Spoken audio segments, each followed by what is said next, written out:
صبح کے تقریباً 5 بج رہے ہیں اور آج 13 جنوری 2024 ہے. الحمدللہ تقریباً 8-9 اسلامی پر مشتمل ایک مدنی قافلہ ہم استنبول سے اب غازی انتیب کی طرف جا رہے ہیں. دعوت اسلامی زندہ باد، دعوت اسلامی زندہ باد.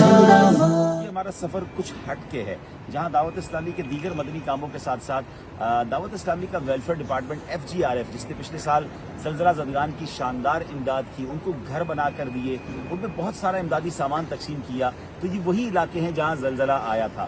تو ہم اب انہی علاقوں میں ایک بار پھر جا رہے ہیں کہ سال گزرنے کے بعد جو کام ہوئے ان کا جائزہ لیں، جو گھر تقسیم کیے گئے، جو کنٹینر ہاؤسز دیے گئے، اب اس کی کیا کیفیت ہے، اور اس کے ساتھ ساتھ کچھ نئے پروجیکٹس ہیں جب آپ کو بتائیں گے. بلکہ اس بار اس سفر میں ایک اور خاص بات یہ ہے کہ انشاءاللہ ترکی کی حکومت کی اجازت سے ترکی کے کنٹرول میں جو سیرین ایریا ہے، جو شام کا علاقہ ہے، اس علاقے میں بھی ہم نے جانا ہے اور وہاں بھی کچھ امدادی کاموں کا جائزہ لیا. الحمدللہ غازی انتیب ایئرپورٹ پر پہنچ چکے ہیں اور اب انشاءاللہ شہر کی طرف چلتے ہیں. یاد رہے کہ یہاں پر دعوت اسلامی کے لیے ایک نئے مدنی مرکز کی جگہ ہم نے تلاش کرنی ہے.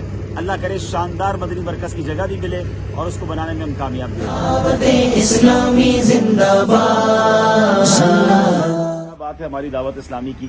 غازی انتیب یہ ایک ایسا شہر ہے ترکی کا جس کا شاید دنیا کے بہت سارے عاشقان رسول نے نام بھی نہیں سنا ہوگا، مگر یہاں بھی دعوت اسلامی کا مدنی مرکز ہے. مگر یہ جگہ چونکہ رینٹ پر ہے اور ہم الحمدللہ یہاں آئے ہیں کہ یہاں کوئی ایسی جگہ دیکھیں کہ جس کو ہم پرچیز کر سکیں اور پھر وہاں پر مزید دعوت اسلامی کے شعبہ جات بھی کھل سکیں. تو انشاءاللہ امید ہے کہ جلد آپ خوشخبری سنیں گے. 14 جنوری ہے اور صبح کے تقریباً 6:20 ہو رہے ہیں. ہم غازی انتیب جو کہ ترکی کا شہر ہے یہاں سے اب روانہ ہوئے ہیں. بیسیکلی تو ہمارا سفر سیریا کے ایک شہر آفرین کی طرف ہے اور وہاں جانے کے لیے ظاہر ہے کہ اجازت لے کر باقاعدہ یہاں پر بارڈر ایریا ہے، وہاں سے ہم اندر جائیں گے انشاءاللہ. مزید تفصیل آپ کو بتائیں گے، مگر اتنی جلدی صبح نکلنے کا ایک مقصد یہ بھی ہے کہ کلیس کر کے ایک علاقہ ہے جہاں پر صحابہ کرام کے مزارات ہیں. جب ہمیں پتہ چلا کہ ہمارے راستے میں مزارات اور صحابہ بھی ہیں تو ہم تھوڑا جلدی نکلے ہیں تاکہ پہلے مزارات اولیاء پر حاضری دیں، مزارات صحابہ پر حاضری دیں. نماز فجر بھی انشاءاللہ راستے میں ادا کریں گے اور پھر اللہ نے چاہا تو انشاءاللہ آفرین شہر کی طرف جائیں گے اور پھر تفصیل بھی آپ کو بتائیں گے کہ وہ گیٹ کون سا ہے جس کے ذریعے ہم انٹر ہوں گے. مجھے اچھی طرح یاد ہے کہ جیسے زلزلہ آیا تھا اور ہم نے امدادی کام شروع کیا تو دنیا بھر سے ایک میسج بار بار آتا تھا کہ جناب آپ ترکیہ میں تو کام کر رہے ہیں، سیریا میں کیوں نہیں کر رہے. تو الحمدللہ اس وقت سے ہم نے شروع کر دی تھی اور پھر اس کے کچھ عرصے بعد ہمیں باقاعدہ آفیشلی پرمیشن ملی. ہم سیریا کے بارڈر کے یعنی ترکی سے سیریا کے بارڈر کے اندر گئے، وہاں پر الحمدللہ مکانات کی تعمیر، اناج کی تقسیم اور اب تو ماشاءاللہ بڑے پروجیکٹ FGRF نے کیے ہیں. ناظرین پہلے بھی میں کئی بار عرض کر چکا ہوں اپنی ویڈیوز میں کہ ٹریولنگ میں بعض اوقات آپ کے مطلب کا کھانا نہیں ملتا یا سفر میں کھانا ہی نہیں ملتا تو فروٹ لور بنیے. اللہ پاک کی بہت بڑی رحمت اور نعمت ہے یہ جو فروٹس ہیں. پھل جہاں بھی جائیں ایک جیسے ہی ہوتے ہیں، یعنی سیب دنیا میں سیب ہی ہے.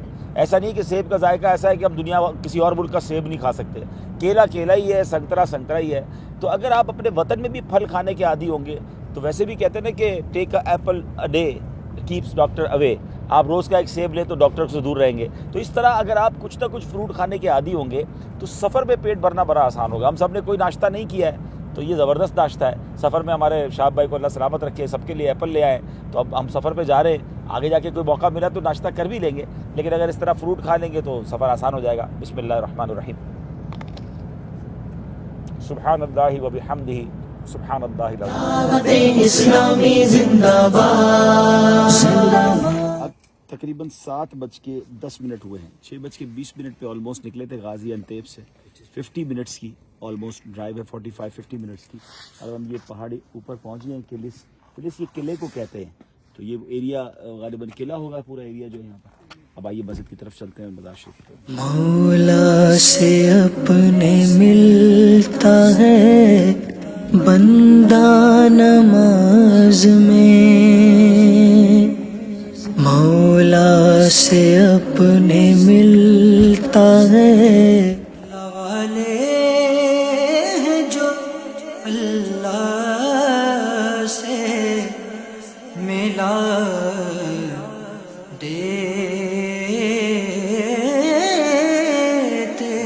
حضرت محمد العربی اور محمد بدوی بھی کہا جاتا ہے رضی اللہ تعالیٰ، ان کے مزار پر حاضر ہیں. یہاں پہاڑ کے اوپر کلیس میں یہ ان کا مزار ہے. چونکہ مواجہ شریف اس طرف تھا اور سنت یہی ہے کہ جس طرف چہرہ ہو جس کی بھی قبر پر جائیں تو وہاں سے ہمیں آنا چاہیے. آداب یہی لکھے ہیں, دعا وہیں سے کریں, فاتحہ وہیں سے پڑھیں. اور اب ہم ان کے مزید مزار شریف کے قریب جو ان کی ہسٹری لکھی ہوئی ہے, اور مزید یہاں بتایا جاتا ہے کہ یہ حضرت ابو عبیدہ بن جراح رضی اللہ تعالیٰ عنہ کے ساتھ یہاں تشریف لائے تھے 17 ہجری میں. اللہ پاک ان کے مزار پر کروڑوں رحمتوں کی بارش نازل فرمائے. صحابہ کرام بھی کمال تھے, اپنا وطن چھوڑ کر, مدینہ چھوڑ کر دنیا بھر میں دین کی خدمت کے لیے سفر کیا, اور پھر وہیں مزارات بنے.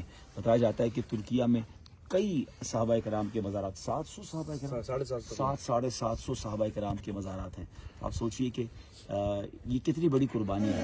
اللہ کیے جانے سے تو حضرت زبیر ہیں جی, 5ویں اسلام قبول کرنے والے اس شہر میں موجود ہیں. اور ہمیں ایک اور زبردست سعادت یہ ملی ہے, عشرہ مبشرہ میں جن صحابہ کرام کا ہم ذکر سنتے ہیں, حضرت طلحہ اور حضرت زبیر رضی اللہ تعالیٰ عنہ. بتایا جاتا ہے کہ ایک روایت کے مطابق ان کے مزارات یہاں ہیں. ہاں ایسا بھی ہے کہ یہاں یہ بھی لکھا ہوا ہے کہ کچھ روایتیں یہ ہیں کہ ان کے مزارات کہیں اور ہیں, مگر اہل علاقہ اور یہاں کے جاننے والوں, رہنے والوں کا کہنا یہ کہ یہی مزارات ہیں. اور حضرت زبیر جو تھے وہ حضرت صفیہ رضی اللہ تعالیٰ عنہا کے صاحبزادے ہیں, اور نبی پاک علیہ الصلوۃ والسلام کے پھوپھی زاد بھائی حضرت ابوبکر صدیق رضی اللہ تعالیٰ کے داماد ہیں. اور سبحان اللہ حضرت طلحہ جو ہیں, سبحان اللہ, یہ نبی پاک علیہ الصلوۃ والسلام کے چچا زاد بھائی, اور حضرت یہ بھی حضرت ابوبکر صدیق رضی اللہ تعالیٰ کے داماد. سبحان اللہ. عشرہ مبشرہ, ویسے تو ہر صحابی جنتی ہیں, مگر عشرہ مبشرہ وہ صحابہ ہیں جن کو نبی پاک علیہ الصلوۃ والسلام کی حیات طیبہ میں ان کی زبان مبارک سے زندگی ہی میں جنت کی بشارت ملی. اللہ پاک ان کی تربت پر کروڑوں رحمتوں کی بارش نازل فرمائے, اور ان کے صدقے ہماری مغفرت فرمائے.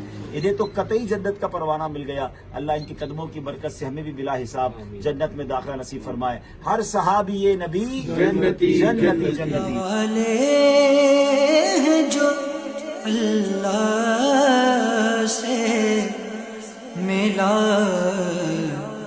دے